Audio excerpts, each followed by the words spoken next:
د افغانستان کرکټ بورډ د بودیجې د کمښت له کبله 43 کارکوونکي له دندو ګوښه کړي.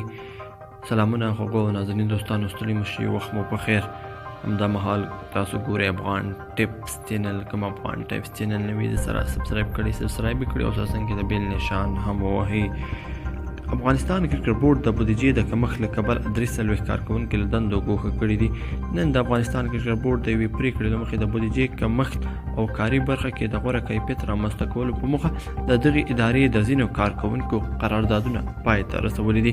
د افغانستان د کرکټ بورډ وایي د دې ادارې د مشرتابه او بشري سرچینو د ګډې پریکړې پر بنسټ په دې وروستیو کې د کارکوونکو په تشکیل سره کتنه وشوه او هغه ټول اضافي کسان چې په تشکیل کې ورته اړتیا نه لیدل کېده د پورته ذکر شویو ستونزو له امله د 43 کسانو قراردادونه پای ته رسولي دي. د افغانستان کرکټ بورډ د بشري سرچینو مسؤل ضیاء الحق ضیا وایي اوس مهال کرکټ بورډ د بودیجې له کمښت سره مخ دی. د نوموړي پر وینا د ادارې پر ځان بسیاینه او مالي ثبات پر بنسټ یاد ګام پورته کړی دی. د ضیا پر وینا د یاد شمیر کارکوونکو معاشونه د میاشتې شاوخوا 1 میلیون افغاني او د کال تقریبا 12 میلیونه افغاني کیږي.